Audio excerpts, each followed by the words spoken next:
नमस्कार दोस्तों, पार्ट 4 भगवत गीता में आपका स्वागत है। आज हम बात करेंगे समबुद्धि युक्त पुरुष पुण्य और पाप दोनों को इस लोक में त्याग देते हैं, अर्थात उनसे मुक्त होता हो जाते हैं। इससे तू संवत रूप योग में लग जा। यह संवत यह समतव रूप योग ही कर्मों में कुशलता है, अर्थात कर्म बंधन से टूटने का उपाय है।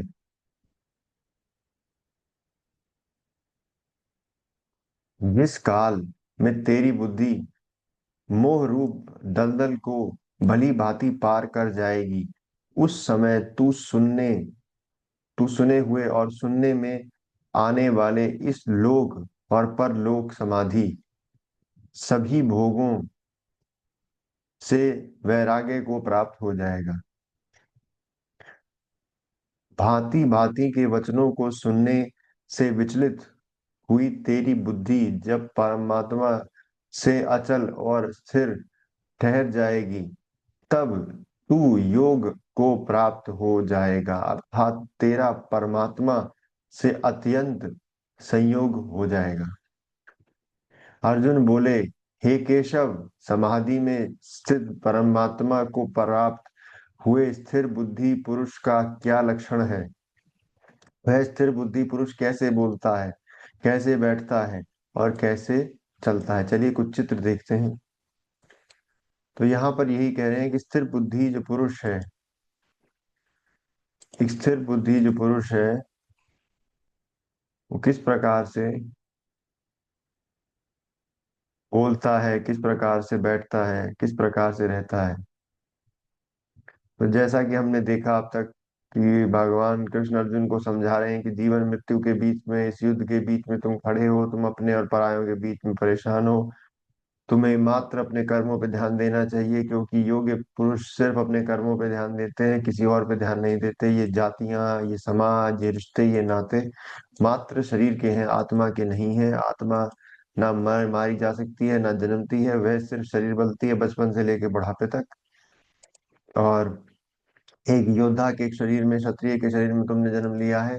तुम्हारी आत्मा को तुम्हें ज्ञान देना चाहिए, और यदि तुम इस युद्ध से भाग जाते हो तो तुम्हें बहुत ज्यादा गालियों का सामना करना पड़ेगा। लोग तुम्हें अपशब्द बोलेंगे, जो कि एक योद्धा के लिए बिल्कुल भी ठीक नहीं है। तो इस युद्ध से न भागो, हे अर्जुन, इस युद्ध को लड़ो और तुम परमात्मा को प्राप्त करो। एक अपनी अंतरात्मा से सीखो। तुम्हारी आत्मा कई जन्मों से कई शरीर बदल रही है। ना तो कभी कोई ऐसा समय था, ना जब तुम नहीं थे, ना कभी ऐसा समय था जब मैं नहीं था। हमेशा से ही तुम हो, हमेशा से ही मैं हूँ। स्वर्ग के दरवाजे तुम्हारा इंतजार कर रहे हैं। इस युद्ध में भाग लो और दुनिया को ये साबित करो कि तुम एक शूरवीर हो। तो ये हमने अब तक सीखा। चलिए वापस अपना कंटिन्यू करते हैं। श्री भगवान बोले, हे अर्जुन, जिस काल में यह पुरुष मन में स्थित संपूर्ण कामनाओं को भली भांति त्याग देता है और आत्मा से आत्मा में ही संतुष्ट रहता है, उस काल को में स्थित ततज्ञ कहा जाता है। देखो की प्राप्ति दुखों की प्राप्ति होने पर जिसके मन में उद्वेग नहीं होता, सुखों की प्राप्ति से सर्वथा निष्पक्ष निष्प्रह है, तथा जिसके राग, भय और क्रोध नष्ट हो गए हैं, ऐसा मुनि स्थिर बुद्धि कहा जाता है। जो पुरुष सर्वत्र स्नेह रहित हुआ, उस शुभ या अशुभ वस्तु को प्राप्त होकर न प्रसन्न होता है, न द्वेष करता है, उसकी बुद्धि स्थिर है। जैसे कछुआ अपने सब अंगों को समेट लेता है, वैसे ही जिसने अपनी सब इंद्रियों को हटा लिया है, उसी की बुद्धि स्थिर हो जाती है। चलिए कुछ चित्र देखते हैं। तो यहाँ पर एक कौशल पुरुष की परिभाषा भगवान कृष्ण दे रहे हैं अर्जुन को, कि वो सिर्फ अपने ईश्वर के बारे में सोचता है, अपने कर्मों के बारे में सोचता है। ऐसा ही एक कौशल पुरुष, एक कौशल राजा तुम्हें बनना है, जो परमात्मा को प्राप्त हो। किसी के बारे में न सोचो। ये कृष्ण भगवान कृष्ण सिखा रहे हैं अर्जुन को। एक ज्ञानी पुरुष, एक बुद्धिमान पुरुष। जिस प्रकार कछुआ अपने सभी अंगों को समेट लेता है, वैसे ही अपनी इंद्रियों के सभी जिस प्रकार कछुआ अपने अंगों को समेट लेता है, वैसे ही जिसने अपनी सभी इंद्रियों को हटा लिया है, उसी बुद्धि स्थिर होता है। इंद्रियां के द्वारा विषयों को ग्रहण न करने वाले पुरुष के भी केवल विषय तो निवृत्त हो जाते हैं, परंतु उनमें रहने वाली आसक्ति निवृत्त नहीं होती। हे अर्जुन, आसक्ति का नाश न होने के कारण ये परम परमथन स्वभाव वाली इंद्रियां यत्न करते हुए बुद्धिमान पुरुष के मन में बलात्कार से हर लेती हैं। चलिए कुछ चित्र देखते हैं। तो यहाँ पर ये कहा गया है कि इंद्रियों को यदि काबू न किया जाए हे अर्जुन, तो ये व्यक्ति पर हावी हो जाती हैं और व्यक्ति के मन मस्तिष्क पर छा जाती हैं। तो हे अर्जुन, तुम अपनी इंद्रियों को काबू रखो और युद्ध के मैदान में ध्यान दो। इसलिए साधक को चाहिए कि वह अपने संपूर्ण इंद्रियों को वश में करके सम्माहित चित्त हुआ मेरे पारण्य होकर ध्यान में बैठे, क्योंकि जिस पुरुष की इंद्रियां वश में होती हैं, उसी की बुद्धि स्थिर हो जाती है। विषयों का चिंतन करने वाले पुरुष की उन विषयों में आसक्ति हो जाती है, जिस आसक्ति से उन विषयों की कामना उत्पन्न होती है, और कामना में विघ्न पड़ने से क्रोध उत्पन्न होता है।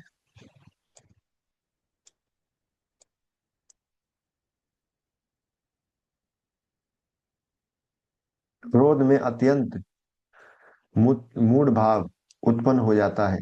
मूढ़ भाव से संप्राप्ति में भ्रम हो जाता है। संप्राप्ति में भ्रम हो जाने से बुद्धि अर्थात ज्ञान शक्ति का नाश हो जाता है, और बुद्धि का नाश हो जाने से पुरुष अपनी स्थिति से गिर जाता है। परंतु अपने अधीन किए हुए अंततः कर्ण वाला साधक अपने वश में की हुई राग द्वेष से ही रहित इंद्रियां द्वारा विषयों में विचरण करता हुआ अंतकरण की प्रसन्नता को प्राप्त होता है। यहाँ पर भगवान कृष्ण बड़े ही ज्ञान के वचन अर्जुन को बता रहे हैं कि हे अर्जुन, किस प्रकार के व्यक्ति को अपनी जब इंद्रियां वह काबू में कर लेता है तो स्वर्ग की प्राप्ति होती है। यदि व्यक्ति अपनी इंद्रियों को काबू न रखे तो वह स्वर्ग की प्राप्ति नहीं कर सकता। अंततः अंतकरण की प्रसन्नता होने पर इसके संपूर्ण दुखों का अभाव हो जाता है, और उस प्रसन्न चित्त वाले कर्म योगी की बुद्धि शीघ्र ही सब ओर से हटकर एक परमात्मा में भली भांति स्थिर हो जाती है। न जीते हुए मन को और इंद्रियों वाले पुरुष में निश्चयात्मिका बुद्धि नहीं होती। उस अयुक्त मनुष्य के अंतःकरण में भावना भी नहीं होती, तथा भावनाहीन मनुष्य को शांति नहीं मिलती। शांति रहित मनुष्य को सुख कैसे मिल सकता है? क्योंकि जैसे जल में जली चलने वाली नाव को वायु हर लेती है, वैसे ही विषयों में विचलित हुई इंद्रियों में मन जिस इंद्रिय के साथ रहता है, वह एक ही इंद्रिय अयुक्त पुरुष भी बुद्धि को हर लेता है। इसीलिए हे महाभाव, जिस पुरुष की इंद्रियों के विषय में सब प्रकार निग्रह हुई हैं, उसी की बुद्धि स्थिर है। चलिए कुछ चित्र देखते हैं इस चीज को समझने के लिए।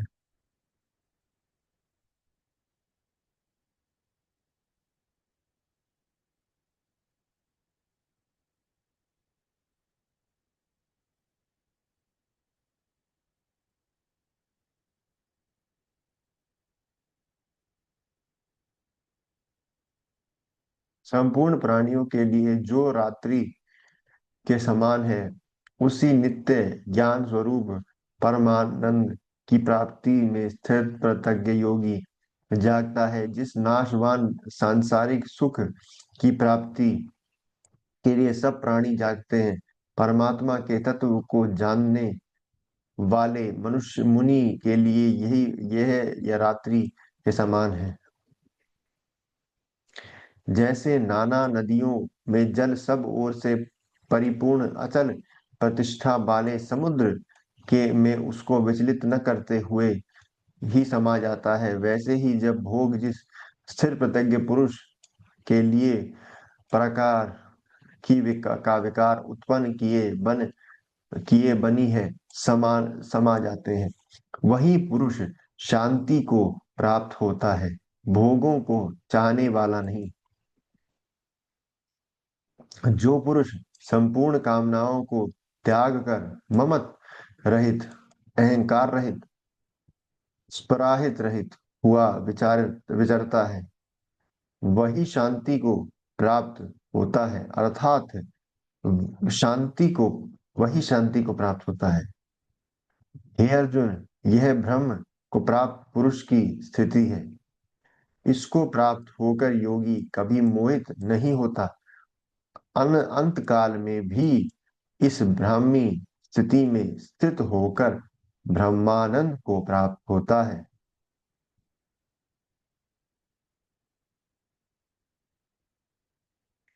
अर्जुन बोले, हे जनार्दन, यदि आपको कर्म की अपेक्षा ज्ञान श्रेष्ठ मान्य है, तो फिर हे केशव, मुझे भयंकर कर्म में क्यों लगाते हो? आप मिले हुए हैं वचनों से मेरी बुद्धि को मानो मोहित कर रहे हैं। इसीलिए उस एक बात को निश्चित करके कहिए जिसके लिए कल्याण को प्राप्त होते हो मैं जाऊं।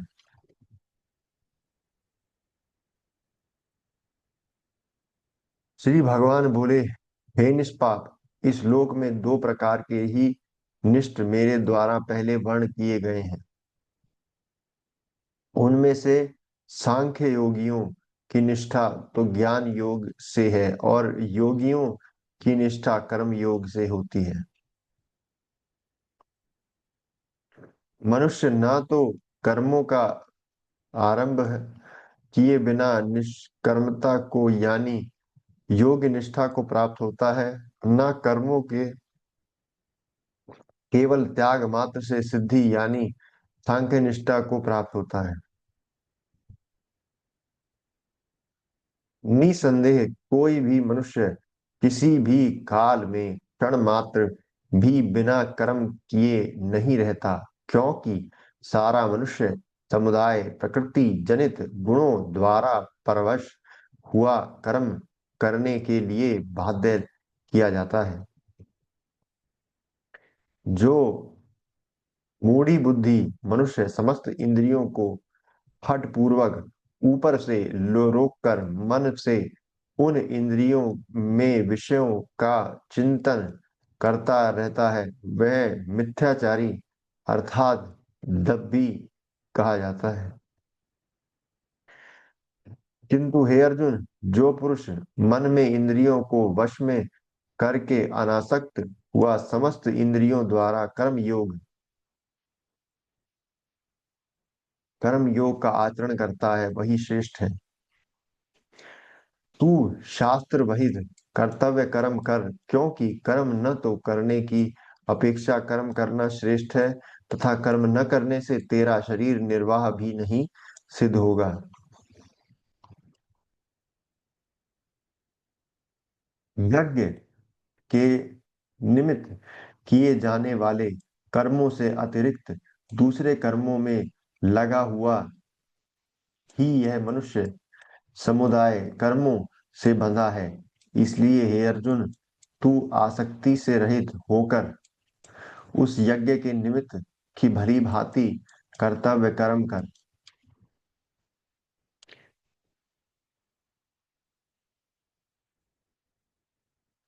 प्रजा प्राप्ति ब्रह्म के कल्प में आदि में यज्ञ सहित प्रजाओं को रचकर उनसे कहा कि तुम लोग इस यज्ञ में के द्वारा वृद्धि को प्राप्त हो, और यह यज्ञ तुम लोगों को इच्छित भोग प्रदान करेगा। यहाँ पर हम चित्र देख लेते हैं कुछ।